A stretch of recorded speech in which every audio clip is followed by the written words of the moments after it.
Check out the vending machine near the Ultor building. Is it a special vending machine? No. Have you bought stuff from a store already? Probably. But I would be remiss as your guide if I didn't show you the basics.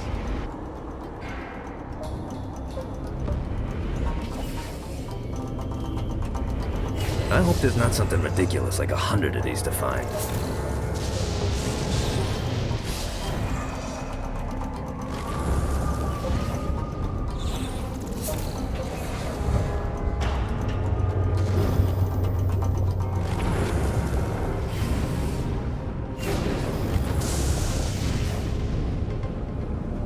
Damn it.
Better and better.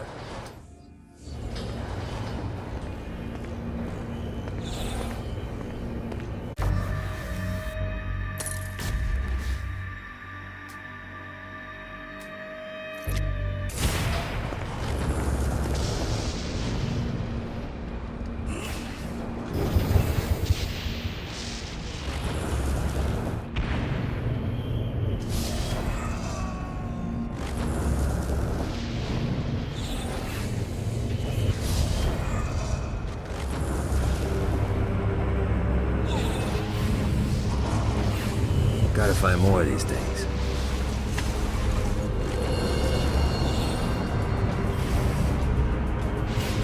Running out of juice.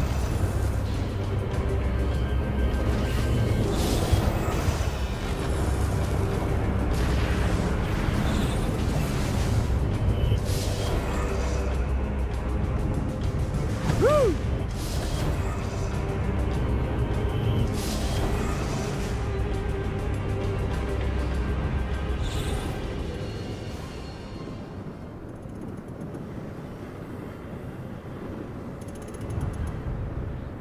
This is bad timing.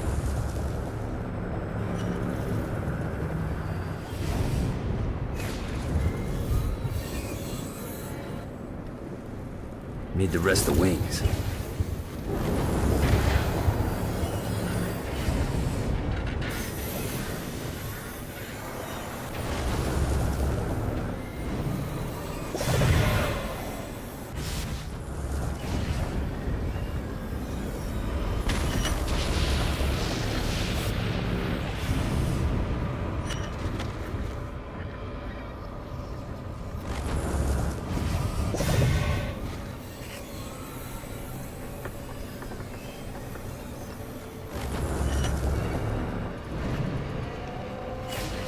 God, this feels good.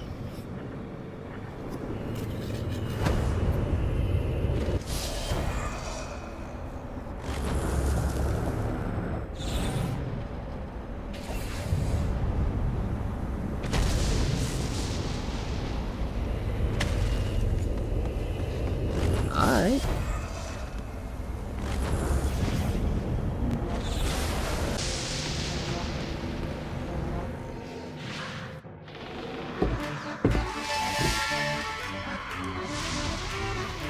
Abandoned ship!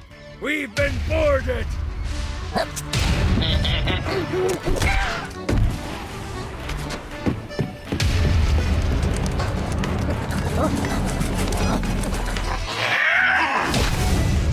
Get these damn things off my ship!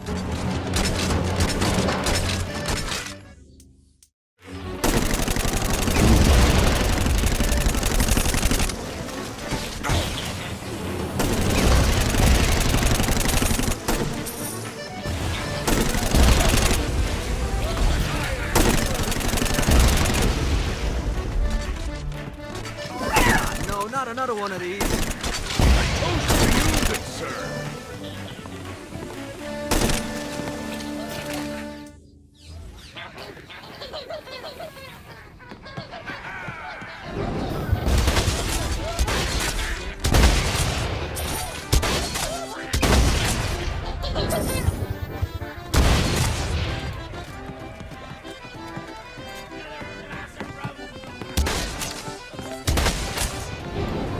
I got a bit of treasure in that chest over there.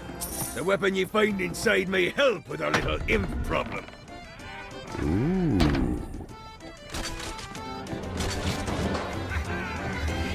Never should have fucked with me.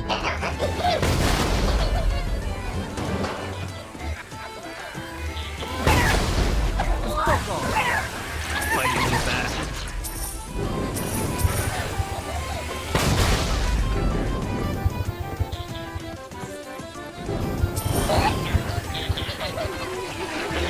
I summoned these imps to serve as my crew. I forgot what a handful they could be. Once aboard, they wouldn't listen to their captain. They ran amok in the bowels of the ship.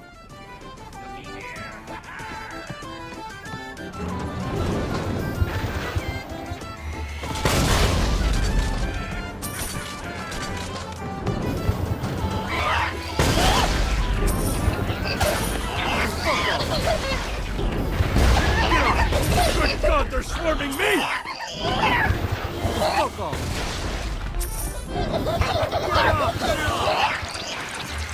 Hey, okay to drop the pirate. What pirate voice would that be? Wow.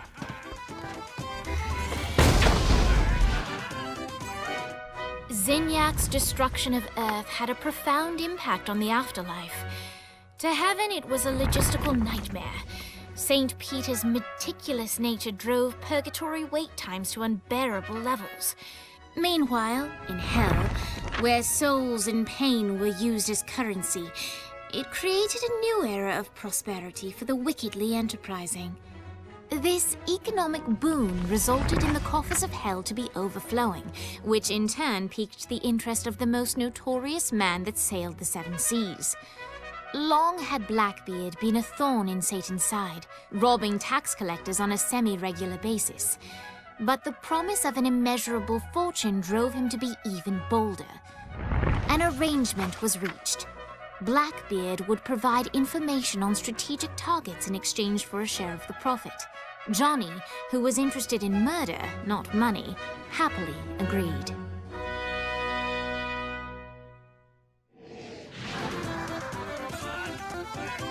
I grant ye the ability to summon my crew whenever they're needed.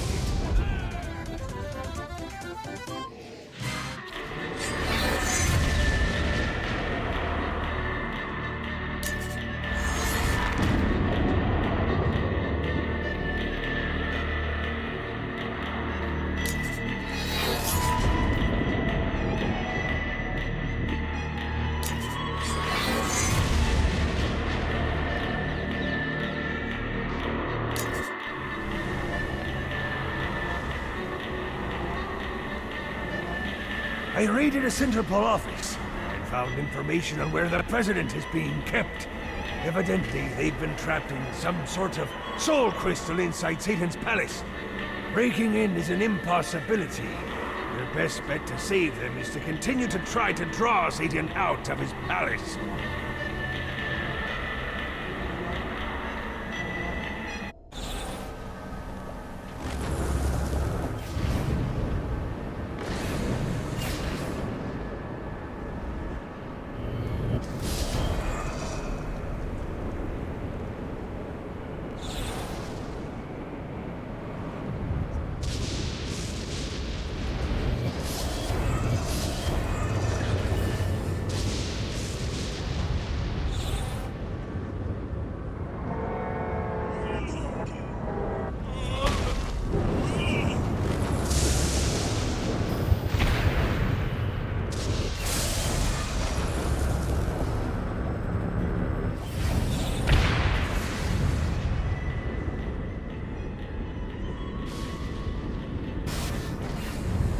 Yeah!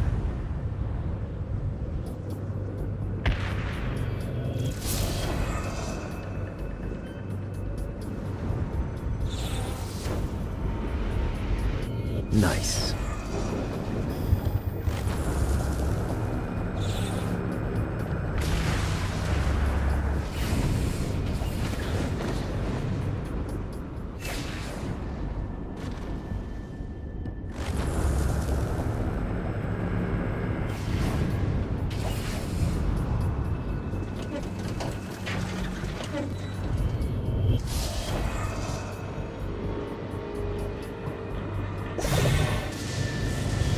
This is what I'm talking about.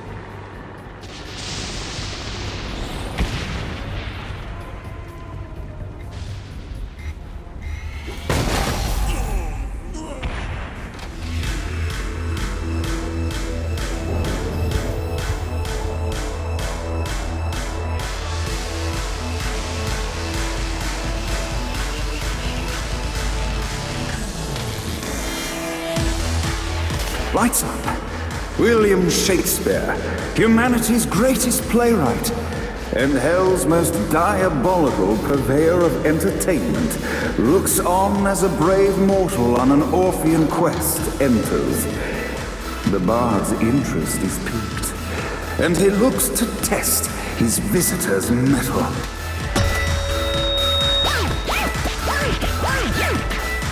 The masked tragedies were used to enemies cowering as they approached. But soon they realized that they faced a foe with courage and nobility, traits uncommon in the fires of perdition.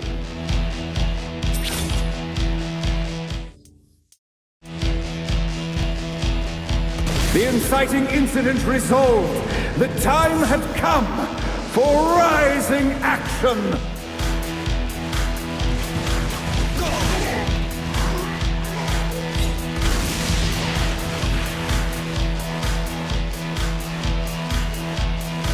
The battle raged on below, and as bullets and blood flew, the bard arched a curious eyebrow. Could this mortal be the exact thing that Shakespeare needed? Arise! And now, Act 3!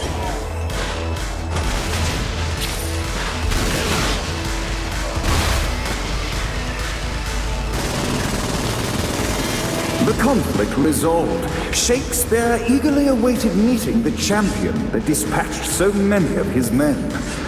Undoubtedly, they were here for the bard's aid, and while happy endings were not a thing found in hell, Shakespeare always had a soft spot for comedies. In the land of the living, William Shakespeare is regarded as one of the most prolific playwrights of all time. However, to the denizens of hell, the bard is seen in a far different light.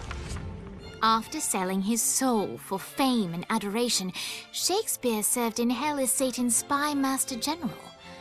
In doing his duty, Shakespeare would punish the souls he was investigating by forcing them to perform in grotesque passion plays for Satan's amusement.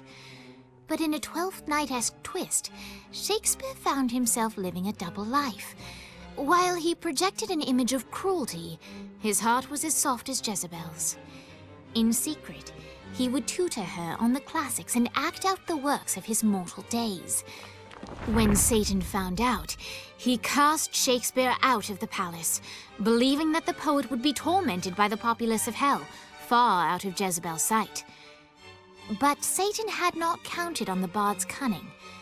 Embracing his persona of master torturer, Shakespeare and his followers, the tragedies, took root in the entertainment district, biding their time for revenge.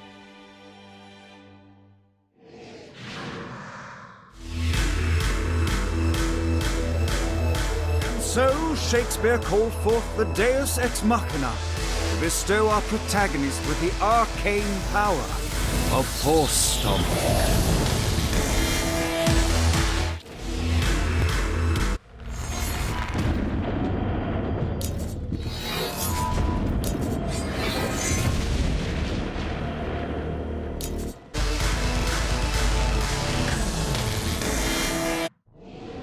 Lights up.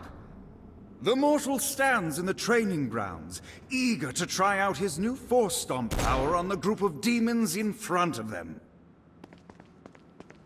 You're broken. Scene 2, in which our protagonist kills more demons with Act 2, in which our protagonist is greeted by foul imps.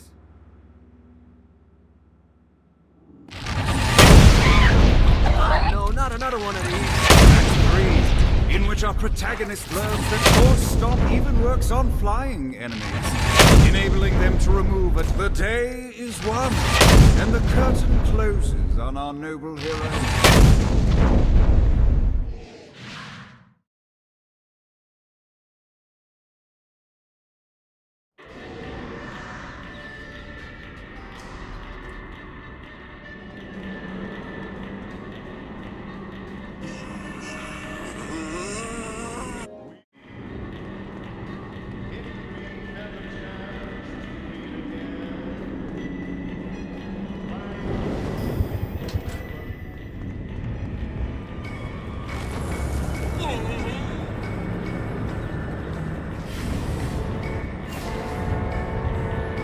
Gotta pick it up.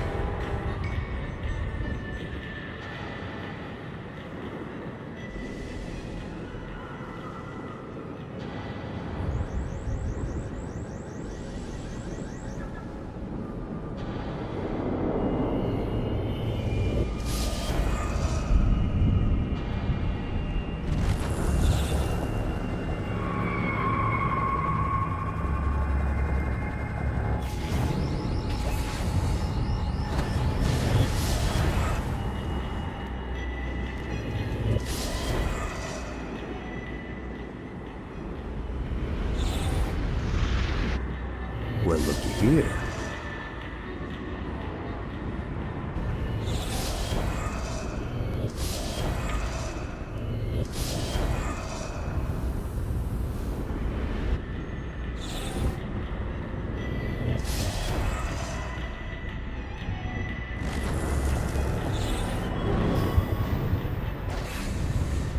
Yeah! Fucking collectibles.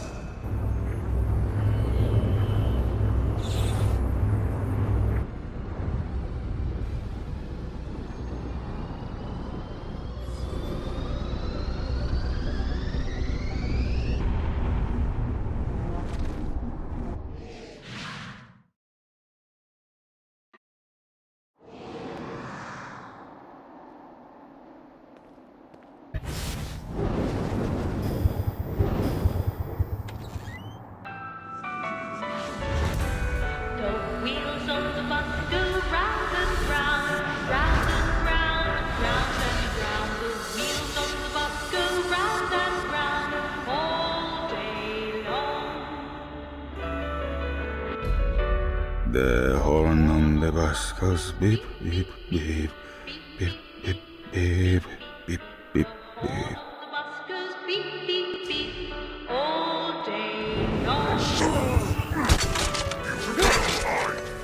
What, if they wanted to torture you, why'd they use the short version of the song? short version? Oh yeah. The wipers on the bus go swish, swish, swish. The hobo on the bus goes heh heh heh. My mom had like 8 of them. Didn't have a chance. Tickets, please. Tickets. I want the bus says tickets, please. All day long. The babies on the bus say wah, wah, wah, wah, wah, wah, wah, wah. The babies on the bus say wah, wah, wah, all day long. God!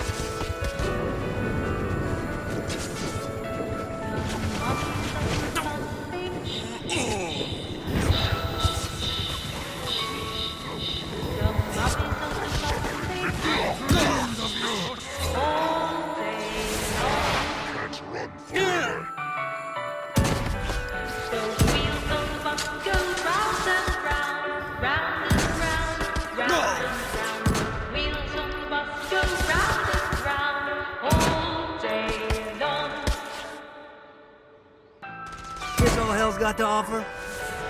Wheels on the bus go round and round. Round and round, round and round. The wheels on the bus go round and round all day long.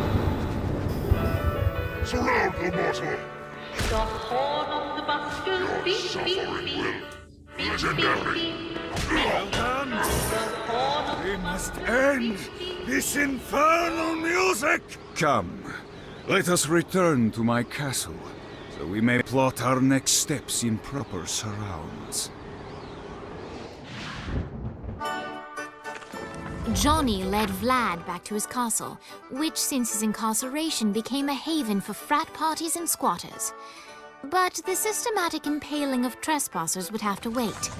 Vlad was a man of his word, and was eager to provide intel that could aid in hobbling Satan's armies.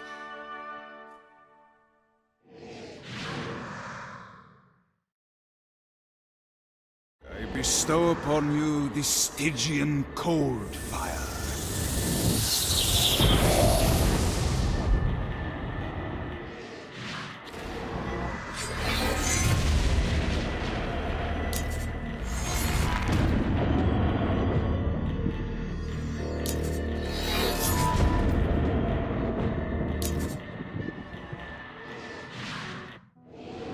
I brought you to this inferno to teach you about the power I have granted you.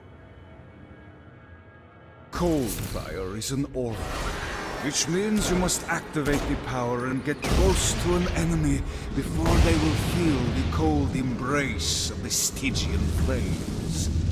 Try it against these demons. Well done, my friend. Now here comes a dark inciter.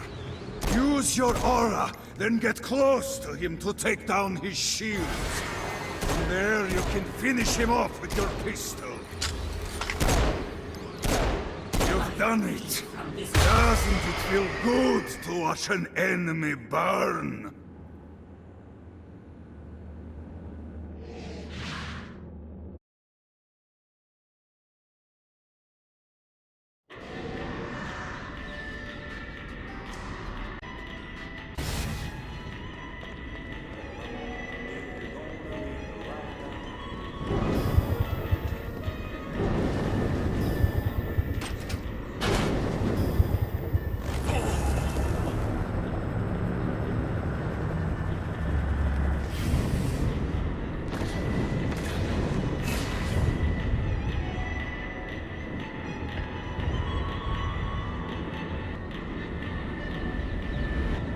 Lost count on these things.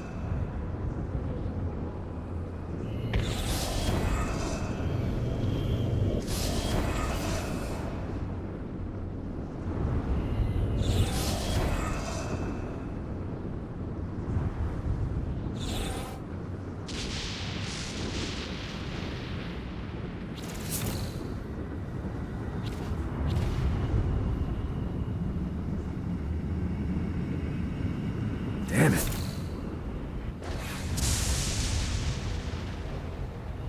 This is bad timing.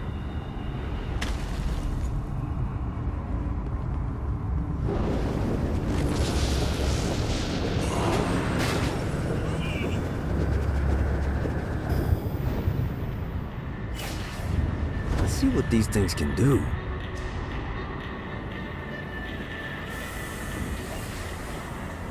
Got a touchdown.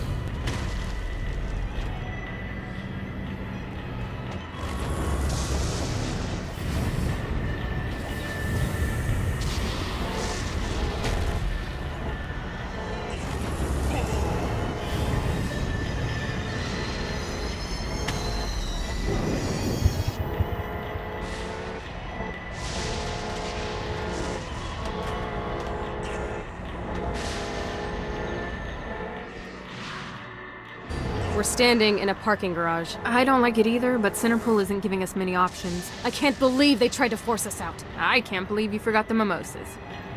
I think we have bigger problems. I don't think you realize how much I love mimosas. I can't help but notice that people are trying to kill you. Yeah, they're really big on that here. What did you do? Is now really a good time? We can wait until we're done shooting people. Well, I'm great at multitasking. Remember when we offered you a deal on that airplane and you responded by killing everyone? Yeah. It's like that, but worse. You wanna play too?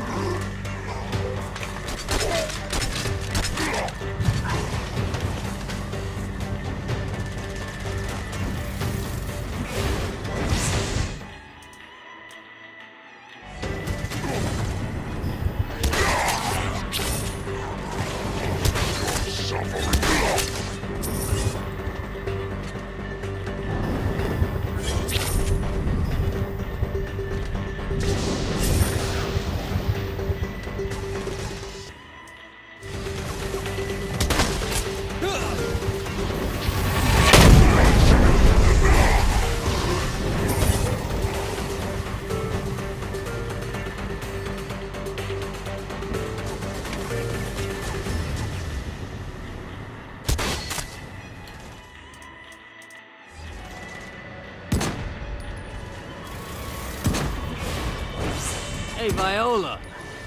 Thought you should know that Kinzie misses you. Really? That's so sweet. Who's Kinzie? You remember Kinzie. She was that hacker that Matt Miller hated. Isn't she crazy? You know, she really grows on you.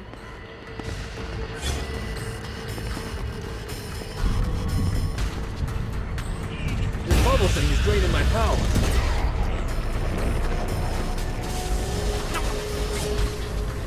Let's play.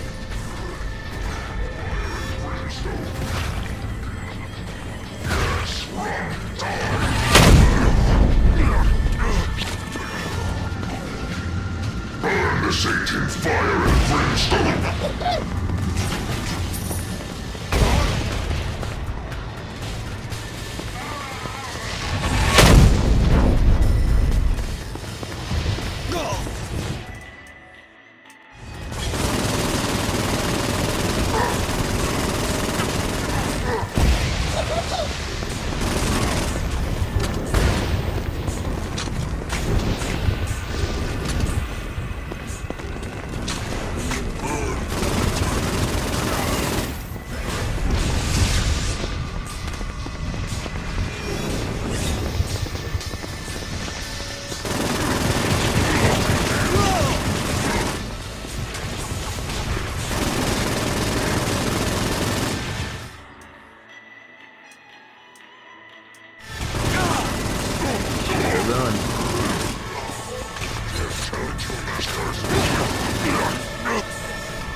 Hi.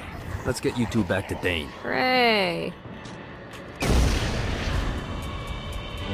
After being reunited in hell, Kiki and Viola wasted no time in doing what they do best: facilitate the running of businesses. However, the De Winter sisters' success did not sit well with other would-be power players in hell. The sisters' operations all came under attack at once, forcing them on the run. Soon, the twins found themselves on the receiving end of an offer they couldn't refuse. After all, it was better to own 1/5 of something than to be dead.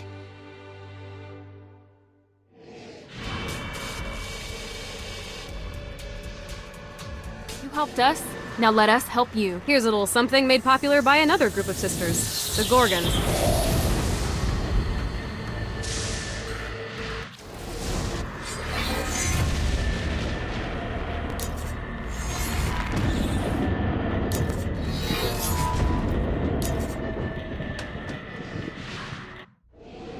Alright, Dane's letting us use his Ultor training room to test out your Stone Blast power.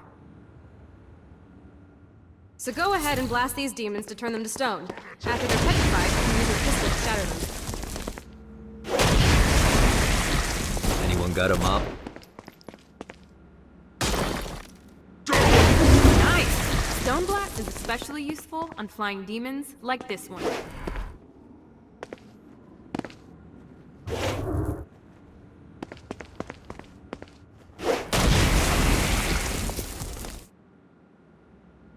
Alright, now let's see you drop a few more.